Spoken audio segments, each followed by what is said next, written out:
Hello everyone. So we are discussing the problem examples of the chapter thermodynamics and today we will discuss problem number 3.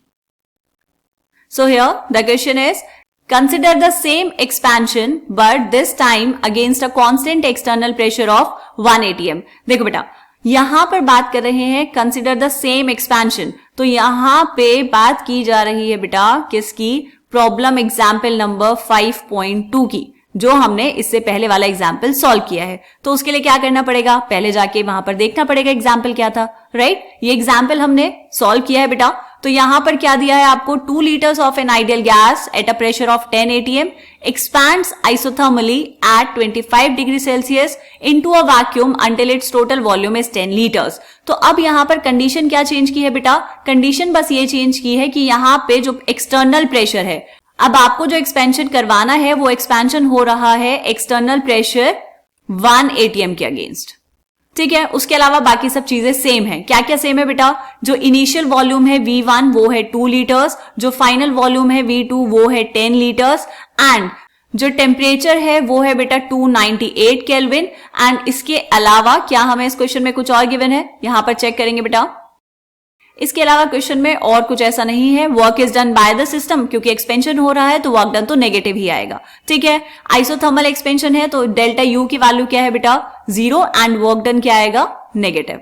तो अब यहां पर जो formula लगाना है, क्या फॉर्मूला लगाएंगे बेटा, हम यहां पर लिखेंगे according to first law of thermodynamics. According to first law delta U क्या होता है बेटा, delta U is equals to Q plus W. Delta U है 0, तो अगर डेल्टा यू की वैल्यू 0 है तो क्यू की वैल्यू कितनी आ जाएगी बेटा, माइनस डब्ल्यू के इक्वल। अगर आइसोथर्मल इरिवर्सिबल प्रोसेस की बात करें तो वर्क डन क्या होता है, work done is equals to minus P external delta V. Delta V is V2 minus V1 minus external pressure कितना गिवन है बेटा, external pressure is 1, delta V is V2 minus V1। Values put करेंगे बेटा, work done is equals to -1, unit लिखनी है तो यहां पर लिख लेंगे, ये क्या है प्रेशर, तो इसकी यूनिट होगी atm, into V2 is 10 litre minus V1 is 2 litres. तो वर्क डन कितना आएगा बेटा, वर्क डन हो जाएगा 10 litre minus 2 litre is 8 litre, into multiply करेंगे -1 से तो ये हो जाएगा -8 litre atm। This is the work done. अब क्या कैलकुलेट करना है बेटा, आपको कैलकुलेट करना है heat absorb by the system. Q is equals to minus W, तो यहां पर वैल्यू पुट करेंगे, Q is equals to work done कितना है बेटा -8, या है बाहर माइनस का साइन और वर्क डन है -8 लीटर atm। तो heat absorb by the system कितना आ गया बेटा 8 litre atm। This is the heat absorb by the system.